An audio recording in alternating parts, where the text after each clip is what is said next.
Aliens, capitalism, war and needless violence. Now, imagine all of these things in a video game.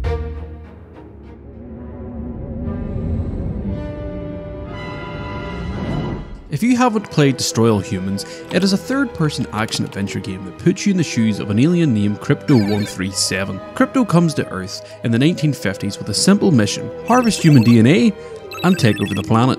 I love this game. It was forever ingrained in my brain ever since the day I played it on the PS2. And when I heard this series was getting remastered, I was so excited to play it. After my playthrough, it cemented my love for this franchise. This game takes place across multiple environments in America where Crypto-137 uses his alien technology and abilities to complete various objectives and missions. These missions are pretty simple and usually end with Crypto leveling an entire American city. Whilst the levels are good, they aren't really the selling point for this game.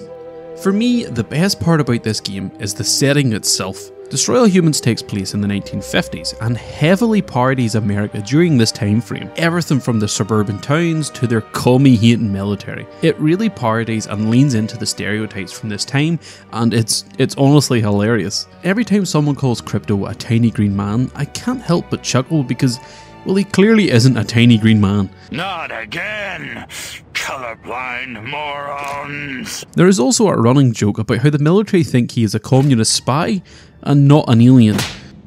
Come and get me, you commie piece of crap! This entire game is full of fun jokes about UFOs, aliens and America. The game does not take itself seriously, from the dialogue to the characters' designs. The human features are often exaggerated and kinda look wacky, but hey, at least when you vaporize them, you'd feel less guilty. The game casted some incredible voice actors for their characters, and the voice acting is simply phenomenal. 15 years later, and I still remember how Crypto and Pox sound.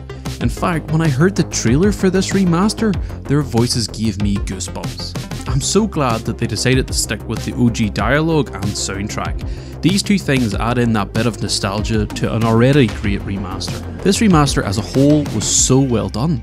The game looks amazing, and the revamped controls and physics made it play so well. As a kid, Destroy All Humans was one of my favourite franchises, and I'm so glad that the remaster was able to repackage it for a modern audience. The concept of playing the invader instead of the saviour is really interesting. Having a huge arsenal of overpowered alien weapons to invade Earth with is a lot of fun. And I love how the tone of the game isn't serious at all. Crypto is very aware that he is fighting lesser beings, and reading the newspaper headlines or random humans' minds really sells that they are clueless and not a threat to Crypto or Pox whatsoever.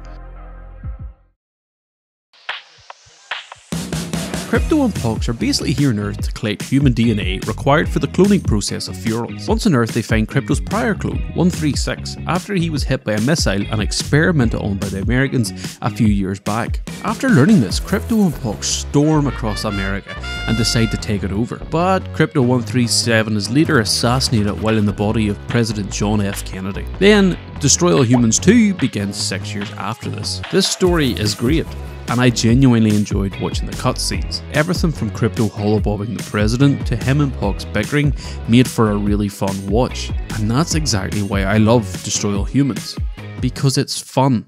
At the time, and even now, the entire concept of this game is unique. In a sea of games that are all alike trying to beat each other, Destroy All Humans stands out. Everything from playing as a little alien to the hilarious party of 1950s America made this game special. It's a simple game that relies on its charm.